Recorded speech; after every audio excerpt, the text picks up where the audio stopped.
Judd Apatow's walking in the room. Oh, yes. Thank God. I've been waiting for. Yes, this is it. This is it. This room used to be so crowded. It's only you that's left, Sam. I know, it's it. We're slowly everybody's just falling off one by one by one. It's the Sam channel now. What happened? What happened? What happened while I was gone? That's I don't know. the question. We were actually just talking about that a lot of the other hosts on the channel, I guess everything's in uproar now and people are insecure, and there are people who are legitimately, I believe, think that I'm some kind of evil manipulative mastermind who has designed this all to eventually just become the Sam channel. You know, this is how it happens. This is how the world works, which is there's a guy, and you don't think he's the guy, and then you realize, wait a second, the last man standing. Right. Sam and Donald Trump. That's it. It's the two of us, and we've somehow taken control. And everybody else, you're right.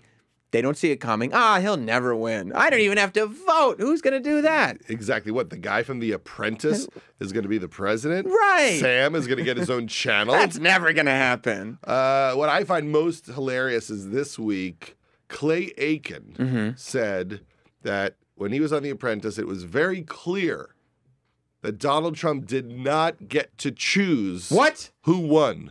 Clay Aiken is now turned on Donald Trump. Yes, Clay Aiken. And that I find hilarious because we all think, well, clearly he's capable of being the president. He was able to choose the winners on The Apprentice. He doesn't even have the freaking ability to choose on his own who wins each episode of The Apprentice. So you think the producers are like, no, we can't let this maniac decide who The Apprentice is? Well, exactly, because on all those shows, there's always like one lunatic, and you would kick off that lunatic week 1, right? And that person always gets kicked off like week 9, right? Because the producer's like, you can't kick off that psycho. They're the most fun to watch, right? Gary Busey has to stay. Yes, exactly, and that's why it's so funny that he was not even given that responsibility. And I agree with that. I agree that the amount of responsibility Donald Trump should have should be less than the ability to choose the winner each week on The Apprentice. He should have less responsibility than that. We shouldn't trust him even with that. Although I think it was, are you not a Trump guy?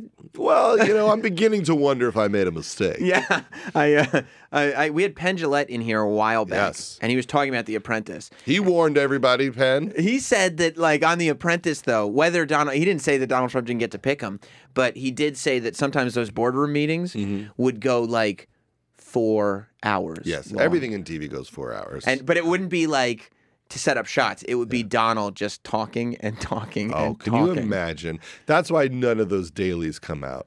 Yeah. Forget the fact that some people claim he says racist things, or I'm sure he's talking about women or whatever. Let's assume that's possible. I don't know.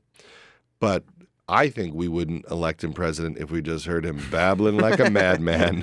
Just if we knew what he actually cared to talk about, we wouldn't want him to be the president. Just him talking about his lunch and what he watched on TV would probably have prevented this from happening. There's this great moment. I watched The Apprentice religiously when I it was did too. on. I was a big fan. And I didn't watch it because I respected the man. I watched it because he was a lunatic. Well, yeah, I guess. I watched it because I found it so funny that he didn't do anything and he would just send his kids out, and then he would make an impulsive decision which seemed to be wrong. Right, and mean-spirited. Or sexist and crazy. I always remember when he had Keisha Knight Pulliam. From the Cosby Show? Do you remember she was on? Yeah. She didn't last long, did she? What happened was that people were raising money for charity, and Trump kept going, why didn't you call Bill Cosby and ask him for money? Why didn't you call Bill Cosby? And she's like, I don't have that kind of relationship with him. And at the time, we didn't know.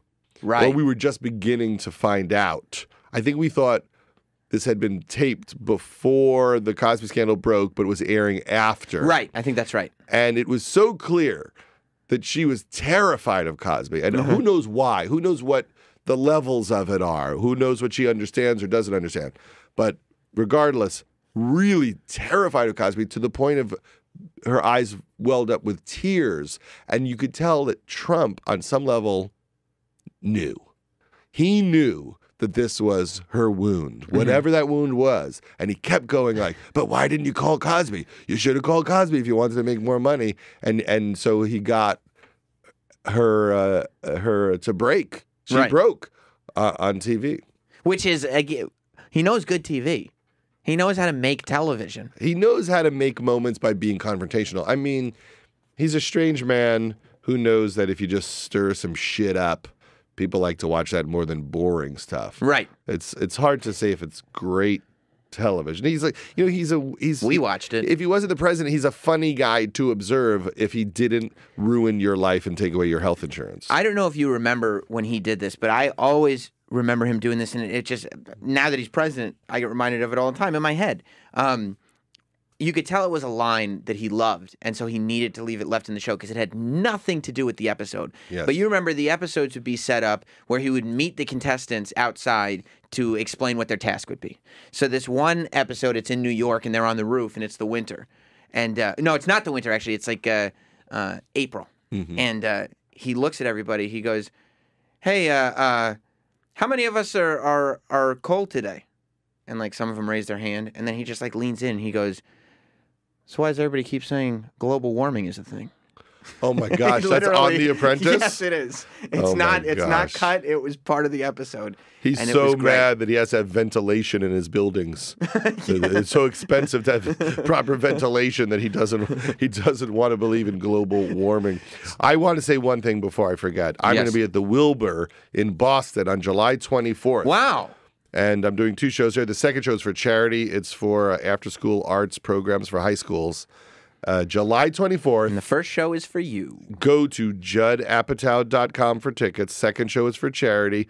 Come on, Boston. It's for after-school programs. We need children to learn things about art so that they are kind, compassionate people. Right, who can draw. Who can draw, who can think. Yes. Creative people are kind people. So, yeah, juddapatow.com. I'm at the Wilbur on the 24th. I'm going to be in Rhode Island that week as well. You're a gigging comic. I'm a gigging comic. And then The Big Sick comes out nationwide today. So let me ask you, as you're promoting this stuff, because I want to talk to you a lot about your comedy and everything, that because I just think it's amazing what it's turned into. But when you're talking about Trump as much as you are on Twitter, and inevitably it comes up in interviews and stuff like that, and you take this very, very, very clear stance, and to the point where it's not even like, well, if you ask me about it, I'll tell you. Like, you are extraordinarily vocal to the point where, like, you know, you can look at, I'm sure, any show you go on, a bunch of the listeners are like, well, fuck that guy. Even though everything you've ever done, they may be a fan of. Do you ever go like, maybe I should? No, I don't. Because this is the moment in life when we're supposed to say no. But that's it. What are we going to do? I mean, maybe if I couldn't pay my rent, I would be scared. But not even like I can pay my rent, Sam. Not even I can pay my rent. So what am I going to do? It's funny because we're always, you know, learning about history, and we go, why didn't somebody do something? Yeah. Why didn't somebody say something? And we're clearly in a situation with a corrupt president who's not very smart, who his interests are confused. That has nothing to do with whether or not you're a Republican or a Democrat. You could be a Republican and think the world would work better with less government and lower taxes, and maybe you're against abortion. I respect people who have those opinions, whether I agree with them or not. I think that this man is not capable of doing the job. Right. And I don't trust him. I think he is a liar. We know he's a liar. I think that we should all be very concerned with how his brain works. And it's very scary. And I think that he shouldn't be the president. It's as simple as that. But do you ever, not even about money, because of course you can pay your rent, but in terms of that's a big driver for people speaking up, because yeah, there are people who are just like, well, then I'm not going to your movie. Right. Well, I don't know. I'm not at the point where that my terror about that is the driver. Yeah. You know, I care about people. I love everybody. I want everyone to be happy. I want people to live in a safe world. I would like it that if people are sick, they can pay to go to the doctor. My mom had ovarian cancer. I remember her going through those insurance forms, wondering if this new experimental treatment, which might save her life, would be covered. Right. There's nothing worse in the world. And so, you know, when you have somebody who puts that at risk for tens of millions of people, we all have to go, hey, slow down. You're right. But on a not as big level, on a smaller level that's just for you, like because Kumail, who's obviously the star and Yes. writer and everything with The Big Sick, is also outwardly political about his opinions. If I was creating something, a part of me would want to know that I could count on an audience to go in unbiased. Like, I just want to know what you think of this movie, and a lot of what's going on is not allowing people. Everybody's got an opinion, Yeah. John Lennon wasn't pro-Nixon. No, he was not. And he wasn't sitting around going, I'm not going to speak out against the Vietnam War because I need to sell more units of Imagine. It just didn't happen. This is what we all need. We're all citizens. Right. We're allowed to have our opinions, and we're allowed to share them. And there are people I don't agree with, and I still can enjoy what they do creatively as long as they're not a lunatic. Right. I mean, I can't say I'm running to James Woods movies at this point. But to be fair, I don't know if you would have been doing that anyway. Well, I love the onion fields, but I feel like some of what he does is intentionally hurtful. Right. I'm sure he doesn't perceive it that way, but I think there's a certain amount of insensitivity that people express because they're passionate, and I understand it. We're all scared, and so we all cross the line, and I find it understandable. But I do think people need to speak up, and if people really believe in getting rid of health insurance for millions of people, I think they should speak up also in a healthy way. That's what our democracy is based on. Yes. That we're all supposed to have our opinions and we're allowed to share them as long as we don't hurt each other and as long as... People forget that, though, these days. People don't feel like on either side that the opposing person should have equal footing in terms of speaking. I have no issue with anyone saying anything as long as they don't threaten people. Yeah. I just don't like being lied to. I from either side. I don't like when people say I never met with the Russians and suddenly there's tons of meetings. Right. I don't like that. I don't like that Jeff Sessions did that, or Kushner, or Don Trump Jr. or whoever else did it. I feel like that's my concern. I totally respect you if you think the economy will work better if I have lower taxes. I may not agree with that as an approach, but that's great, but I don't want you to bullshit me. And I don't like just the tearing down of all of Obama's policies just because they were Obama's policies. Because it's out of spite instead of actually figuring out what we're doing here. No, they said the other day in the news that Donald Trump didn't want to do a bunch of things with ISIS because that was the Obama approach. But Obama had great generals. He had, a lot of the same people that Trump works with. And there's only so many ways to go at these things. So when you're trying to get rid of things just to prove you're different, that I find to be very scary. And I don't trust corporations. I mean, corporations want to make more money, and if they can make more money polluting a stream, they will do it. Yeah. And that's what people don't understand. That's what regulations are about. And sure, we don't need ridiculous regulations, but just know companies will fuck you over for cash, because companies aren't people. It's just that they're large groups of people. Is this something we've learned in Hollywood? Of course, yes. We've learned this. This is why you'll get certain product, because people are looking for money, and this whole idea of like, let the rich people be richer, and we'll take care of you. Yeah, just give me all the money, and I might give you a little bit. Like, I don't believe in that general theory that Exxon will hook us up. These companies will pretend there's no global warming. They'll do anything that doesn't cost them more money, even if it kills you. And it's funny that Trump found a way to say, I'm not the elite. He's the definition of the elite. But he doesn't speak like the elite. Yeah, because he's an idiot who doesn't know how to read a book. Oh. And so, yeah, I'm like one of you. It's a ridiculous point of view. And I'm worried that people have been manipulated into believing it. And I hope people don't get hurt before this is over, in the sense that you have a man making a lot of decisions that affect people. This insurance thing, I'm sure there's a lot of people out there who have had that moment where they say, I can't go to that doctor on that day because my insurance doesn't cover it. But what about all the people that say that Obamacare was a lie and that the premiums have gone up and they can only pick one provider? And I think a lot of that is very valid. I think that there's problems, but we all have to remember that Mitch McConnell said it publicly.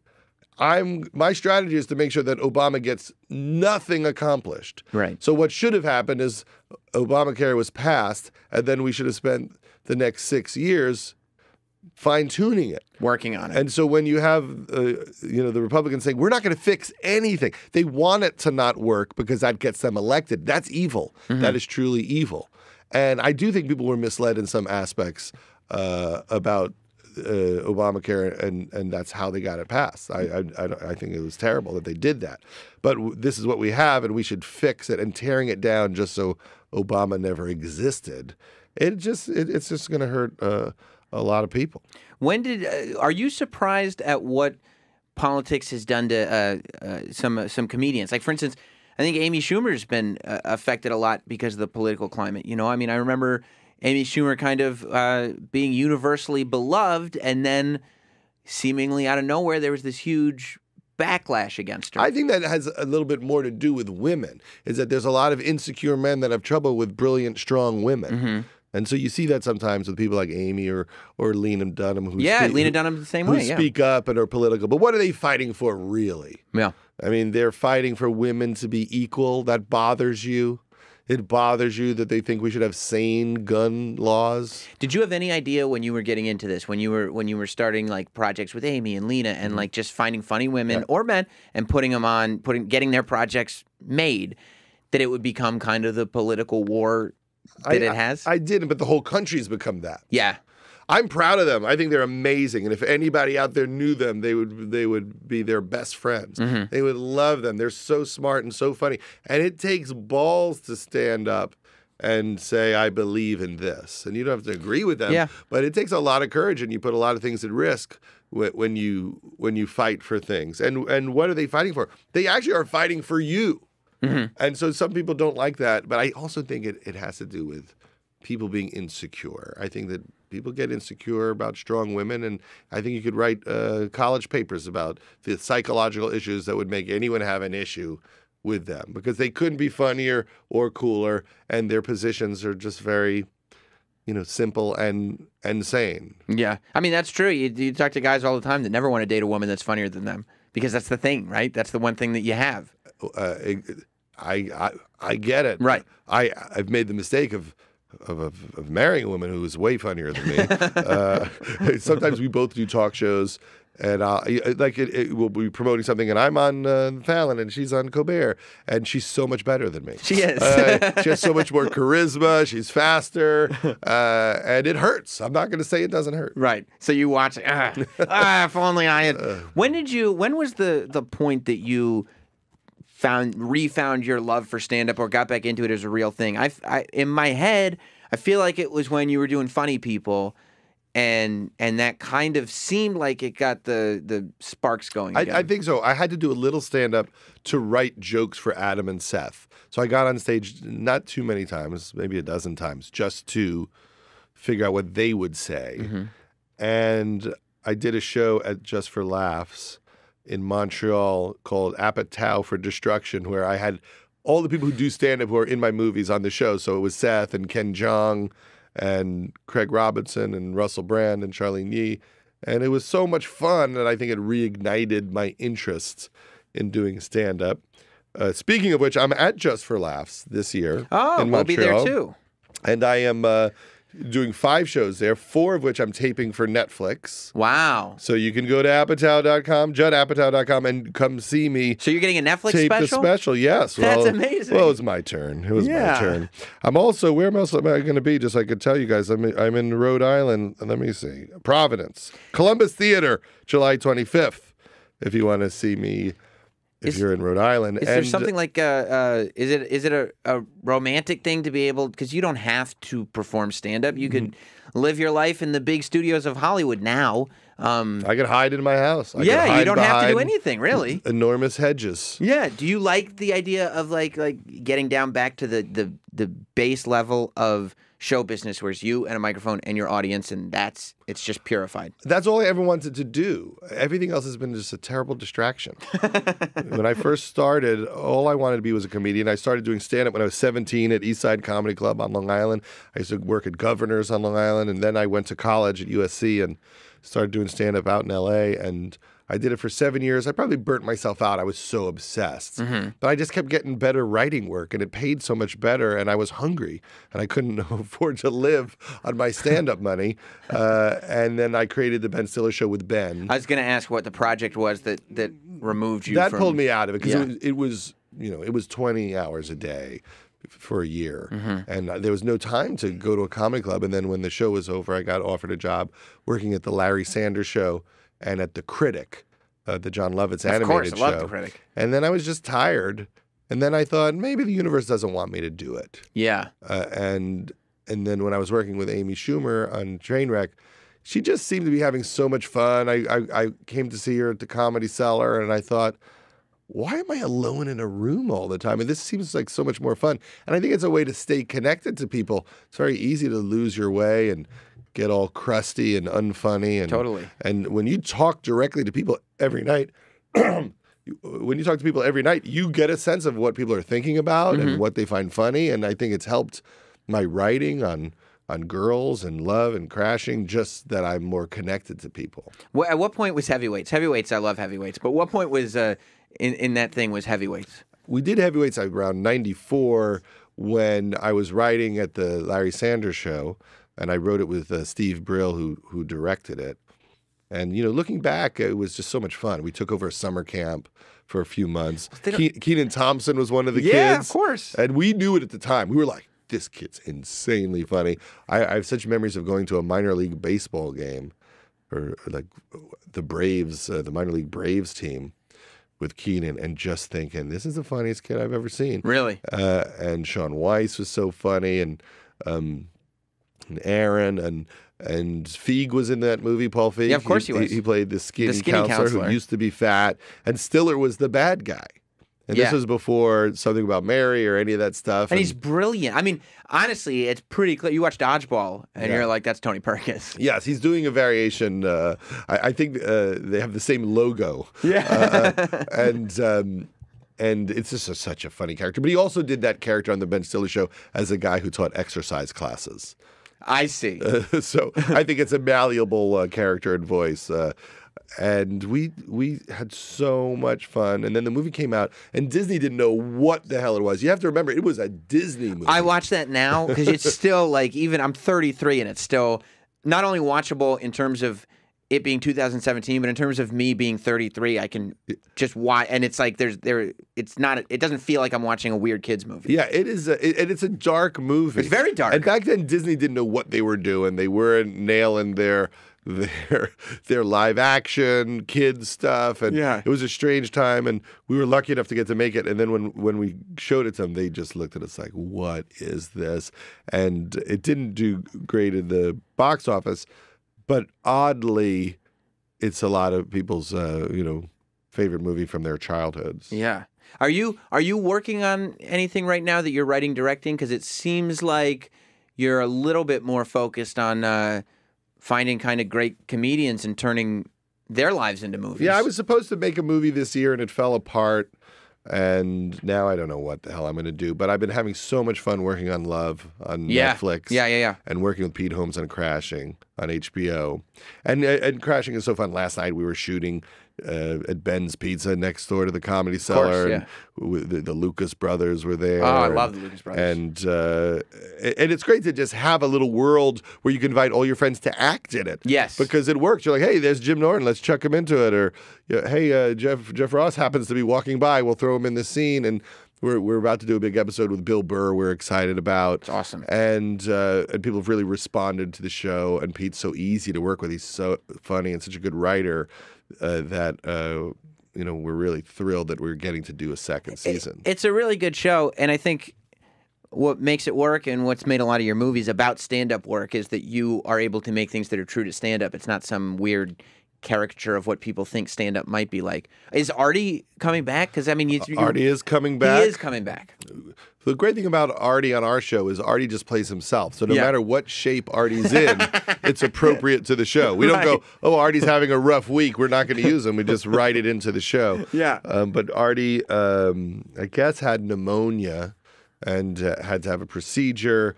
And he was at the Cellar the other night, and I heard he was hysterical and looked great. And so we're about to shoot a couple episodes with Artie. Do you worry about Artie? Because like he is so great on the show. I always worry about Artie. We love him, and he's hysterical. He is a brilliant actor, and he's also a very smart writer. When we improvise and talk about stories, he's got great ideas. This is a ridiculously talented person who's very sweet.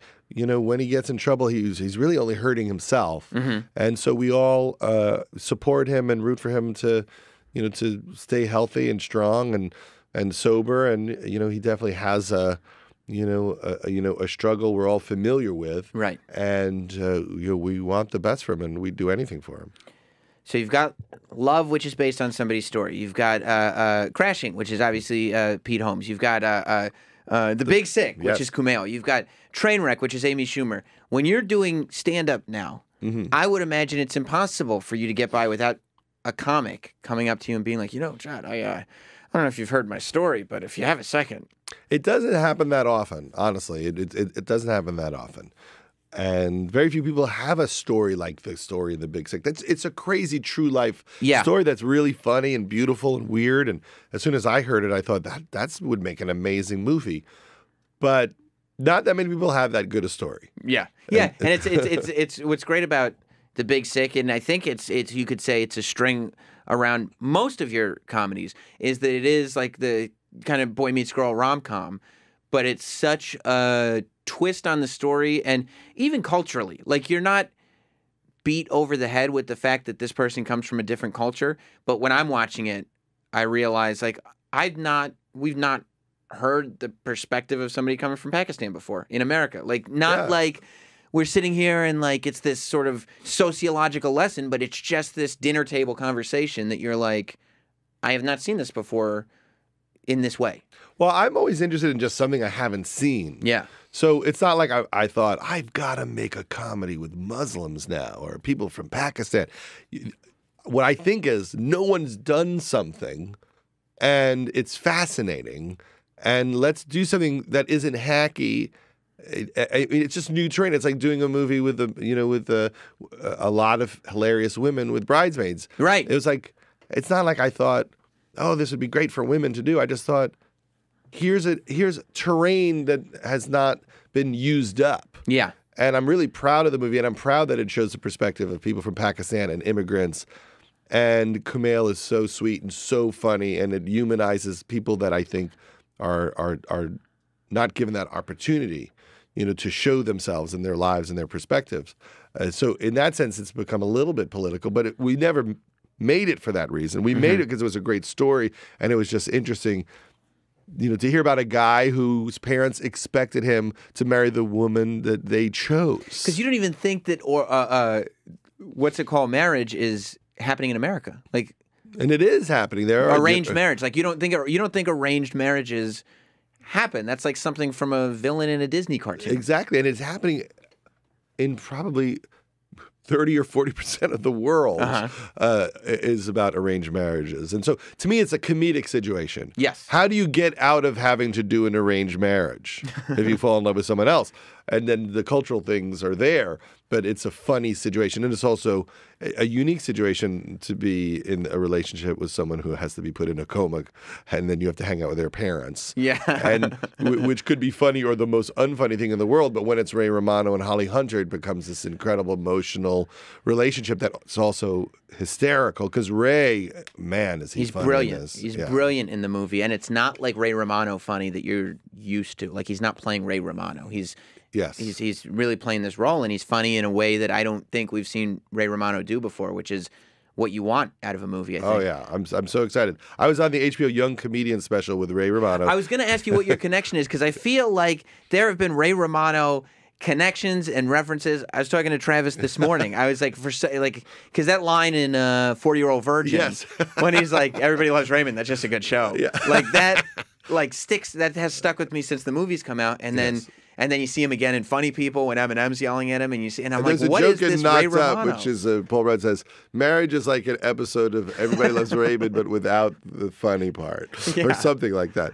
And I've always thought that Everybody Loves Raymond was one of the greatest shows ever on TV. It is so funny, and if you've if you're married or in relationships, you really get how they nailed everything. And I was always blown away by it and proud of Ray. So for the first few years, I just referenced it. It's a running joke that I would, no matter what, reference Everybody Loves Raymond. And then at some point, when we were doing Funny People, we asked him to be in it. And then that day, Eminem's there, and we were improvising with Eminem. And then it just occurred to us it would be funny if he just starts getting really mad that Ray is looking at him. And he starts screaming at him. And what was funny was Eminem didn't know who Ray was. He literally had never, not only not seen the show, had never heard of the show. Really? Which I love, because what is he watching? What does Eminem watch all day that he could miss 7 years of Everybody Loves Raymond? That's like not knowing what Seinfeld is. That's like... And then Ray was like, so the joke here is that you guys don't think I could defend myself? And so when we were casting the Big Sick, I just had an instinct from working with Ray on Funny People that he's just a killer. Yeah. And I had seen Holly Hunter when I was on a college tour with my daughter. We went to Carnegie Mellon and we visited an acting class, and she was there listening to kids do monologues and then giving them notes. And I watched her for 3 hours help teach this class. And so when we were considering who to play these parts, I just thought, I think the universe wants it to be Holly Hunter. That's why I saw that. And then we thought, is that a good couple? Does that match up? Wow, that is the weirdest, greatest idea of a couple. It makes the friction that pops up like even better. Yes, it becomes hysterical, and they're not getting along great. So that's also one of the interesting parts of the movie is Ray and Holly Hunter are married, and their daughter gets sick, but they weren't getting along when this happened. So they also have the tension of their ongoing marital problems, even though they're in a hospital. That's what I love about your movies, and it probably says a lot about your personal life that married couples never really get along that well. But I wanna ask you real quick, because you have to go on to your next interview. Do you have like are you grateful? Are you bitter? Is it a chip on your shoulder? Like, what is your attitude when you do something like Crashing or whatever you're doing? It seems like your attitude of getting people that you like and funny people around you and just doing stuff with them. It's always been that way. Now you're ridiculously successful, and most of what you do becomes very successful. You were doing this before, and like you had fans like me or critics that liked things like Undeclared and Freaks and Geeks, but this was your strategy back then. It just didn't work for a while. It wasn't clicking. Like, well, I'm glad it clicked. There was a moment, I remember I was walking around the Sony lot and I bumped into Ben Stiller, and everything I had done had failed for a while. And Ben just went, man, you're really due for a hit. And luckily, I was able to collaborate with Adam McKay and Will Ferrell on Anchorman. Yes. And I think when that succeeded, it really opened the door for everything else for me. Because when you don't have any hits, people question all your choices. Right. What would you know? You don't have any hits. Exactly. And as soon as you have it, people trust you. And then as a result of getting trust, you could do better work because people aren't interfering in the same way. Right. And so that changed everything. So I'm very excited that people are doing good work, and I'm just trying to find people that are fun to collaborate with, like Paul Rust on Love and Pete Holmes on Crashing, and it's exciting. And I was nominated for an Emmy yesterday. Congratulations for my Dwight Gooden, Daryl Strawberry. Oh yeah, we didn't even get to talk about documentary that. I want to from 30 for 30.